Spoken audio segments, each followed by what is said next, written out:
Alright, boys and girls, we have something a little bit different here today. A friend suggested that Nelly's Misfits may be interested in some group builds, and he asked me to put a Stamden support build together, and that's what we've done today. So pretty early on, I realized that we weren't going to get a whole lot of healing out of this, and a Stamden isn't really a great healing platform. So we went down the route to modify their strengths, and that is debuffs and buffs. So this isn't so much a healing support build, it's more of a debuff and buff build. We do have some off healings, so we're not completely useless in that area, but our primary objective is to debuff and heal. Let's have a look at the gear, and straight off the bat we're running 5 medium, 2 heavy. We're reinforced on our heavy pieces, which is our chest and our legs. And then we're running well fitted on all our medium pieces.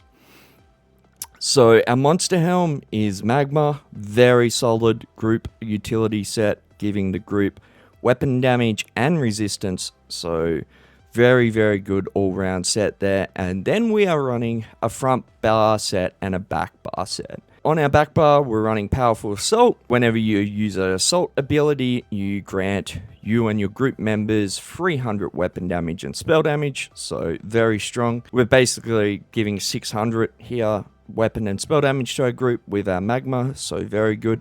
And then on our front bar, we're running Kyron, Komatches. Hey, I'm going to butcher it every time, so laugh at me in the comment section. But this is our front bar set. It's a pretty new set, but basically it's an anti-trickery set. So instead of applying buffs to yourself, it applies debuffs to your enemy. This is a major breach, major cowardice, major defile, major maim, and major vulnerability. I will explain a little bit more how we proc this, and so on. So we are running a two-handed sword, Nernhound, on the front bar. In my opinion, this is our best choice. You could run dual wield, but rally is such a good skill. I thought that the fact we're not really doing damage, I think rally is the better option. We're running sword and board on our back bar. So our jewelry is Kyron, and we are running 2 swift, and 1 infused. Now, if you're not so speedy, you could run all infused here, or you could run 2 infused and 1 swift. Personal choice. Should be able to get away with just all weapon damage here, because of the mythic we're running. We're running Torques. So this basically, when we're below 50% magic, we get 400 stam recovery, and then vice versa. So something to be wary when you're using this set, you never want to have a full magic bar and an empty stam bar, or full stam bar and empty magic bar. And a lot of people will run this and not find it overly that great, but you need to get a nice balance of your sustain. It's going to vary, so it's a little bit hard. I found what works for me, but if you're finding that you're running out of stam all the time and your magic bar's full all the time, maybe you can try running an extra stam enchant or changing your food up, and vice versa. If you're running out of magic all the time and have a full stam bar. On Stamden, I would probably suggest swapping to the Netch, the magic morph of the Netch, or just trying to drop your stam recovery. So when you start playing this build, spend a few hours just trying to balance that out, so you can always kind of hover around the same amount. Also, dropping, say, your max mag pool can help if you've got too much magic all the time. Leave any comments in the comment section if you're not quite clear what I'm talking about here. But anyway, guys, that's our gear. Now, on the back bar, we are running defending and also well fitted on our shield, but you could also run in pen, you could also run infused, because the extra health is beneficial to us with our heal. And you could also run sturdy. These are all great options. So let's move on. We'll have a look at the skills, and we'll get into all the other rest of the stuff. Alright, boys and girls, so on our front bar, we are running Birds of Prey. This is primarily using this for our armor buff, but will also give us a damage buff with Minor Berserk, Bull Netch, gives us our nice bit of stam sustain and also a purge.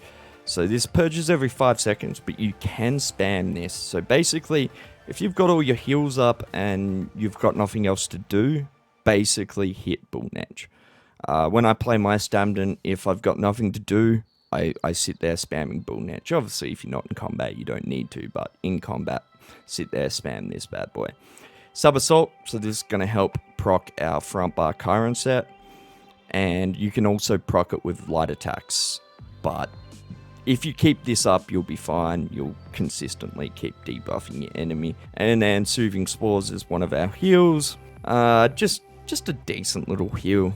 You know, if your group needs that little bit of extra healing power, then you can, you know, try and get them out of the shit. Then next up, we have Rally. Now, this is the main reason I chose to go dual world, two-hander on this build over dual world. Just that 15% stam recovery and, you know, our source of weapon damage, which we really don't need that.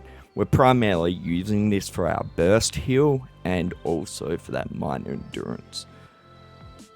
And then our front bar ult is Northern Storm. So really useful when you're making those pushes into big groups. You need, you know, a good duration where your group can just take a whole lot less damage. Obviously, it slows down your enemy as well, so it makes it a lot harder for them to line of sight or get out of the way of your push.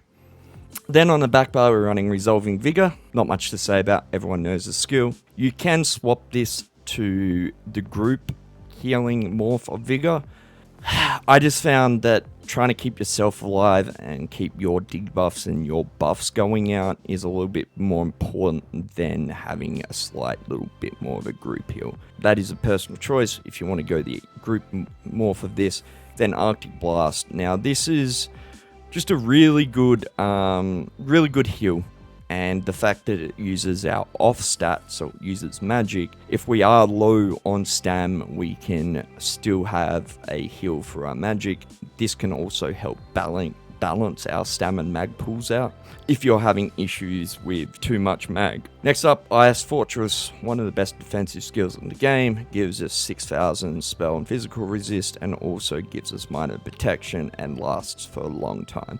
So really good skill. Razor Caltrops. Now, this, you could technically run Pierce on this and it'd obviously be a better single target, be a way more effective single target. So that is an option if you want to, you know, point or target out a healer and get that better debuff on the healer, then that might be an option. But Caltrops is great for a group. You know, you can throw this over the top. It's going to give everyone their armor and spell debuff and, you know, happy days. Leeching Vines is up next. Now this gives a minor lifesteal. It is also just a decent little heal. The amount of times this has saved my butt is insane. Very good strong heal, and this will help proc your magma as well as us. Healing Thicket. I've been umming and ahhing about this, but I think the healing potential is still decent compared to how cheap it is. It's enough of a heal to get your group out of a sticky situation and, you know, buy yourself a few seconds for your group to recover or whatever it may be. You know, it definitely will buy you that time. So they're the skills, boys and girls. Let's have a look at some of the other stuff we've got going on with this.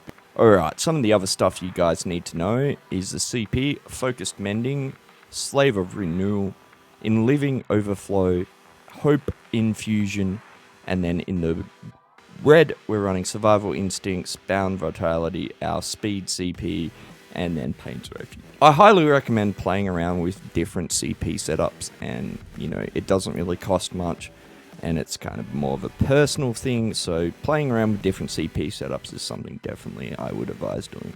And then we're running 30 points into health, 34 into stamina, and then we are running the recovery Stamina Mundus, and we are stage 3 Vamp. Well, not at the moment, but you should be a stage 3 Vamp, and then Bewitch Sugar Skulls for our food. I pretty much covered everything. I didn't really show the stats, but we can have a quick look at those. We're running buffed around 36, 37k health, 27k stam, and basically 19k magic. Our weapon damage is super low. As I said, we're not really doing a whole lot of healing. And then buffed our spell and physical resistances are around the 24-25k mark. So pretty good. I think that's about really all we need to know. Unbuffed 1700 stamina recovery, so we got really high stamina recovery on this build. 500 mag recovery, so mag recovery is pretty low. So as I said, if you have mag sustain issues by maybe running the other mag netch, you got to remember that we are getting 450 recovery from our torques. So we're basically well over 2k stamina recovery and about 1000 mag recovery. And then obviously that's base, so that's going up quite a bit. And the pot I would run on this build is tripots. The sustain is just really good. But yeah, the trickiest thing with this build is just getting your sustain sorted with your torques. And once you've done that, it's pretty straightforward. But let me know, guys, if you have any questions, if I forgot anything. Feel free to ask me in the comment section. And I hope everyone had a great Christmas and a good New Year's. All right, love yous all. Peace.